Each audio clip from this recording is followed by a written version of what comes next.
Sasha Banks and Naomi return Imminent, reportedly even at Clash at the Castle. So much drama surrounding Thunder Rosa stepping down as the AEW Women's Champion. Real life heat with Britt Baker and Jamie Hayter, and is it a real injury? And all the rumors surrounding WWE Women's Tag Team Tournament results. Welcome everyone to Ring the Bell, this is DS, and we have a very special guest for our News and Rumor episode, Phil Lindsay.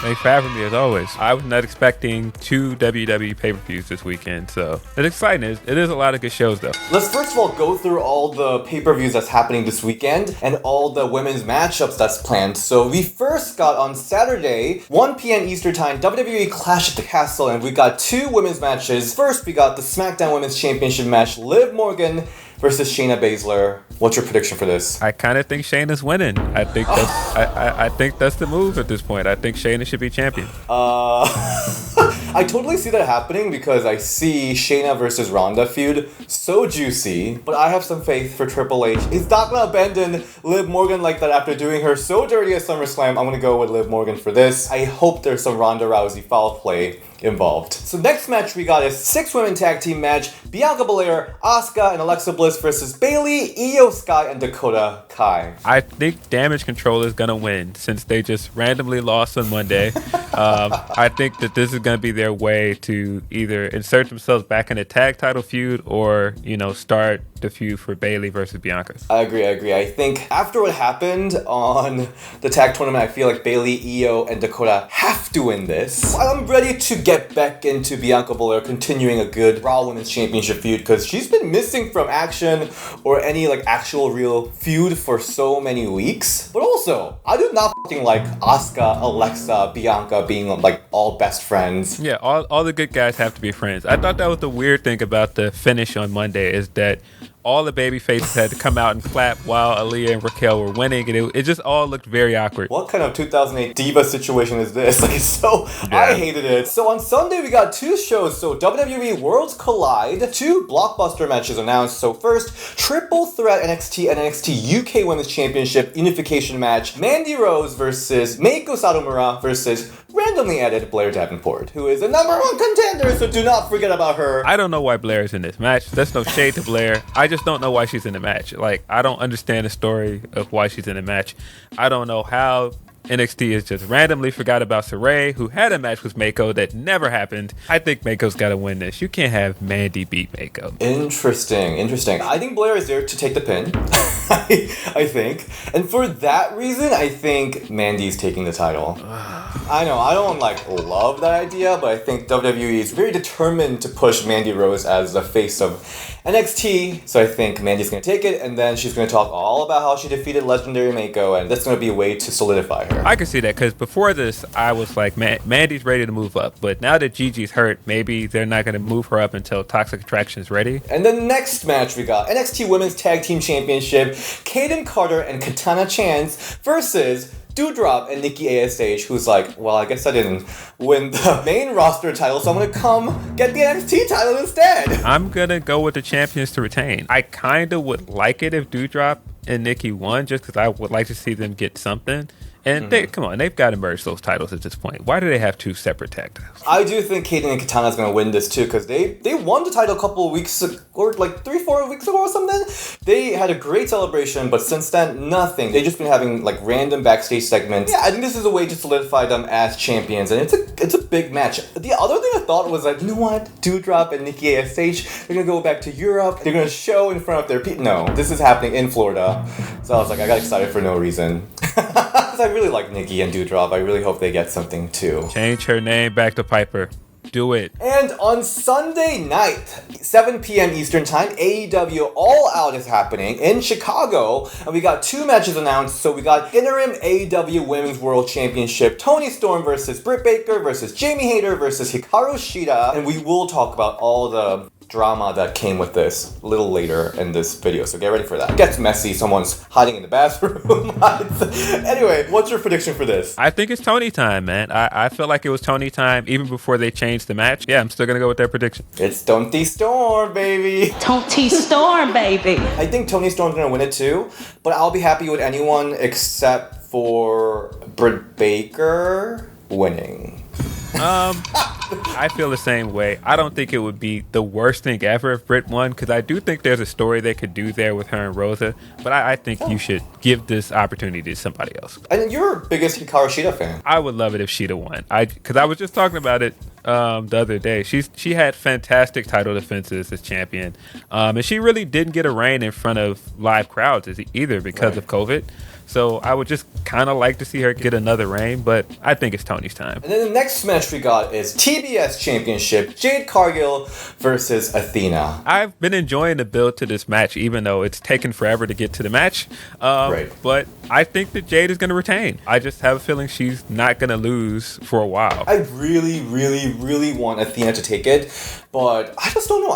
If Athena's going to win it, I want her to have an actual good build. And unfortunately, even though this is their biggest or one of the biggest pay-per-view, Athena and Jade Cargill didn't get the best storyline, unfortunately. So I think Jade will retain it for a little bit more. I'm waiting for Athena's time to shine. Alright, so that is all the matches happening this weekend. There's a lot of wrestling, so super excited about that. This video is brought to you by DraftKings, because this weekend WWE is flying to the land of afternoon tea with the Queen, and to celebrate this historic event, DraftKings, an official gaming partner of WWE, is putting you in the center of the action with a share of $10,000 up for grabs this weekend. Playing for your share of $10,000 is easy. Download the DraftKings app, sign up using promo code RINGTHEBELL, and enter DraftKings free-to-play WWE pool. Answer questions like who will make a surprise appearance and who is walking away victorious. I know you have your predictions, like will WWE be glowing this weekend? That would legit be great. The players with the most correct answers will get their share of the $10,000 in prizes that is up for grabs this weekend. So download the DraftKings app now and use the promo code RINGTHEBELL to enter the free WWE Prediction Challenge with $10,000 up for grabs. The link is down below, so go use promo code RINGTHEBELL now and enter the free $10,000 contest only at DraftKings, an official gaming partner of WWE. Should I say it again? $10,000!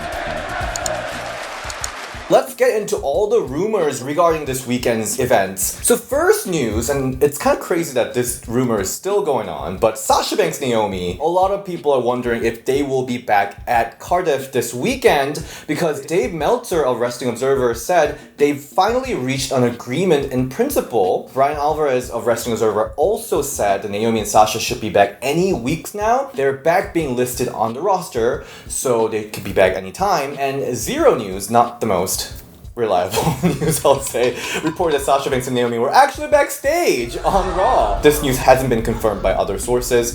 Fightful Select refuted Wrestling Observer Radio's news, saying that they have not been added back to the interior roster listing. I mean, I think it's only a matter of time before they come back. If it were me, I wouldn't rush to bring them back, because it seems like they still kind of are in flux with the tag division. I don't think you want to bring them back immediately and then go, oh, well, we just crowned tag champions at the finals 2 days ago. Now we've got a team that is the champions that never lost back immediately. So you're immediately going to put even more heat on the champions that people didn't want to see win.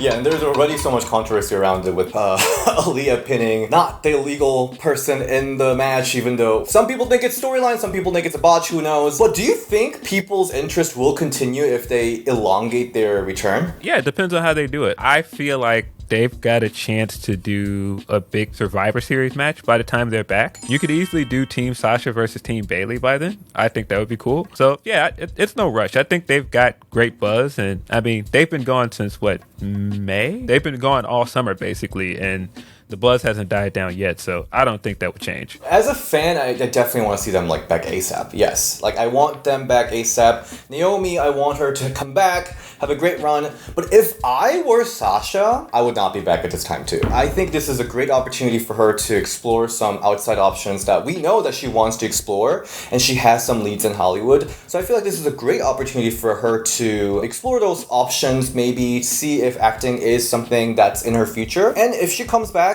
in a year or two, I feel like the people's interest and love will still be there, because she already has such a legendary career. I don't think she should be on a rush to come back. But as a fan, I would love to see her come back ASAP. I also love that Tamina tweeted this out of nowhere. She said, "Don't make me emotional."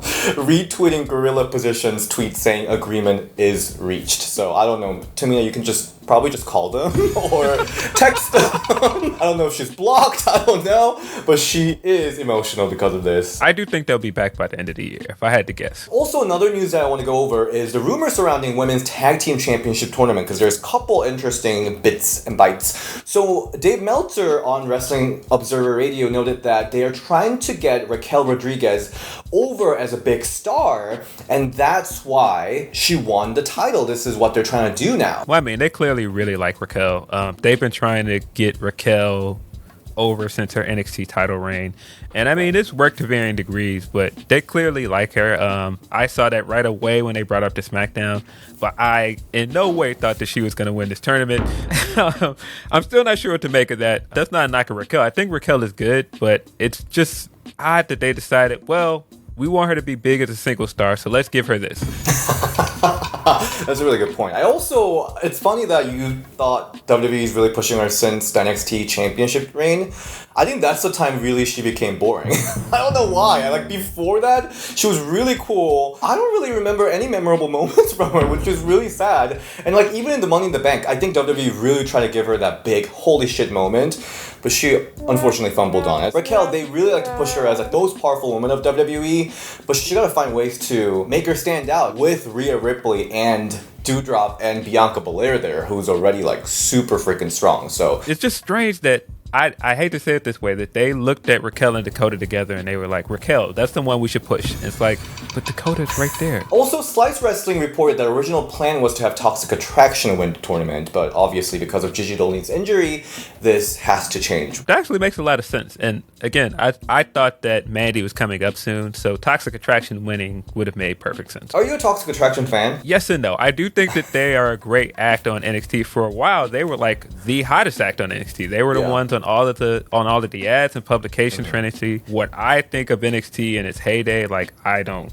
look at them and go, that's the act, that's the one. But I do think that they're ready, and I do think that what Mandy has done and rebranded herself has been really good. Well, what about JC and Gigi? No, I think they're good as a team. I don't think that they had a great reign, but I think that's mostly because they haven't really built up anybody in the tag division. So when you really think about it, who have they really feuded with as champions? Who are their rivals? And I think that's the main issue with both tag titles, that there are no established rivalries for anybody. I personally don't really get Gigi and JC in Toxic Attraction. I just don't get their character. I think they're just Mandy's goons, and I know that WWE is really trying to build them up as like their separate entity and like build their characters. Obviously, WWE is very high on them, so we'll see. Now, let's go into AEW area, Thunder Rosa situation. So we all saw last week where Thunder Rosa stepped down as a reigning AEW Women's Champion because of an injury. She did not specify at that segment, but as she was stepping down, they are going to crown a new interim women's champion. And there's a lot of rumors surrounding Thunder Rosa's suspension/injury. Some people saying that it is not a legitimate injury. And this all came from the reporting from Voice of Wrestling. So this is what it says, and this is kind of ridiculous. I'm just gonna read it because I don't even wanna. So Thunder Rosa and Britt Baker can't stand each other, described as mortal enemies. It's like some middle school shit, I feel like. Jamie Hayter also hates Rosa. After she broke Jamie's nose on Dynamite, Rosa hid in the bathroom in fear of getting her ass kicked. And they're speculating Rosa isn't even injured and was just sent away to cool things off. I don't know, some of them just seem ridiculous. And Fightful confirmed that there is actually backstage animosity between Thunder Rosa and Britt Baker, as well as Thunder Rosa and Jamie Hayter after Jamie Hayter broke her nose in a match, and reportedly they can't stand Thunder Rosa. I think that whole bathroom thing is weird. I think it's weird that is the thing that is out there and people are running with it. But I had heard that there's heat between them before, and I did hear about the Jamie Hayter thing before that was reported. Those two things seem legit. I don't know where the whole hiding in the bathroom thing came from. It did sound like soon as the match was over, that was at Battle of the Belts, right? It seems like soon as that match was over, they like darted in separate directions. Like Rosa went her own way and Hayter went her own way, and that was that. I don't know what to make of the injury stuff either, because it seems like some people are trying to run with and say that she might have been suspended. Rosa got on Busted Open Radio and said, I am injured. It's a back injury. What makes it so bizarre, though, is that She says, I don't know how long I'm going to be out. This has been a nagging injury, so I'm going to be out for a long time. But then you get hints from AEW that they don't think she's going to be out that long. That's why they've made her interim champion. I do think that she's really injured. It's just weird, all of the stuff around it. I mean, like her changing her Twitter to have her publicist on her Twitter now. Like, all of it is just so bizarre. It's very bizarre. Yeah, but let's get into that Busted Open radio interview. So, first of all, Fightful could not prove that the bathroom thing ever happened, so that was not fact-checked. And PW Insider has confirmed that Rosa is struggling with a disc issue in her back, confirming that it's an actual injury that she's struggling with. And then she showed up on Busted Open Radio. I want to clear the air. This is not fake. This is not a work. I am not comparing injuries with injuries. If I can fucking walk, I can fucking walk. I'm sorry. My doctor, Dr. Phantom, he didn't clear me to wrestle. And I'm not cleared to wrestle. It's not that I don't want to do a match on Sunday. I can't walk. It's a shame that this is being put on social media, not only because it discredits me as an athlete, but it also discredits me as a wrestler. And I think this is kind of a direct response to Britt Baker's promo on last Dynamite. I wrestled my entire title reign with a broken freaking wrist because that's what a champion does. It seems like a direct response to it. What did you think of Britt Baker's promo, by the way? Boy, that was messy. Just coming out saying that right after she said that she's going to be out. And I get it. She's a heel. Maybe she's just trying to use it to get heat. But when you just compile it with other things that Britt has done, it looks really messy. Just basically coming out saying, because I was a real champion, I wouldn't have taken time away. I was always on TV, which isn't exactly true, by the way. It just looks bad. But then again, they clearly have heat. So the fact that they already have heat adds to kind of me questioning if it's a good faith heel tactic. At this point, I don't know, because the things that she did with the sandbag, where she's attacking is the legitimacy of Thunder Rosa as an athlete and as a good professional wrestler. Heel's role is to, in the grand scheme of things, as a storyline, you want to make people root for the babyface, but it is not doing that at all. It's actually doing the opposite. So I don't think this is a good heel work. And then the other news kind of related to this whole situation is that Toni Storm was originally booked to go over Thunder Rosa at All Out. We don't know if this result will be changed. We'll have to see. But I think that's an interesting tidbit of news. So those were the big news that we had. We're just going to hit other quick news items that happened over the last couple of weeks. The first one is WWE might be exploring changing some of the championship belt designs. Twitter user BeltFanDan, who is a insider when it comes to belt designs and creating champion belts, said that Triple H will be making numerous design changes in the near future. I would love to see them change the main women's titles. I just don't like that they look exactly like the men's titles. I understand the idea behind them, but I would just like to see them have their own specific designs. So I hope that that's what they're doing. And then next news is Indy Hartwell and Elektra Lopez of Legado del Fantasma, according to Wrestling Observer newsletter, will be called up to main roster soon. Yeah, I like Elektra. I like them as a stable, so I think that's cool. I think there's a few acts on NXT that it's kind of time for them to move up because they've been there for too long. But then again, that's why I thought Mandy was moving up, because she's been there for close to a year. Yeah, I like that also they're bringing back female managers, which has been gone for a long time. And now that we have Maxine, Scarlett, we've got BFAB, so it's going to be interesting to bring her up. Also, with all the crazy fun stuff happening with Dexter, Indy being up there as a partner in crime, I think this is a really great idea. Next news, we've got Santana Garrett back in WWE, but this time as a coach at Performance Center. So congrats to Santana. That is this week's news and rumor. Thank you so much, Phil, for joining in. Where can we all find you, Phil? You can find me at PhilDL616 on Twitter. And of course, you can find me on Fightful's YouTube channel, Rhapsody, every Saturday at noon Eastern. And you can all find us at All Out. We'll be there, right? We'll be there. I think this is the first time I'll ever see you at an AEW show, so it's gonna be interesting. I'm not even lying. 100%. I'm rooting for Athena. I'm rooting for Tony. I'm rooting for Jamie Hayter. I want all of you to know that I'm rooting for AEW women. I think they have tremendous potential, so I will be there rooting for them. You can also find me at my Instagram DSShin and Ring the Bell DS on Twitter. And I'll see you next time. Bye!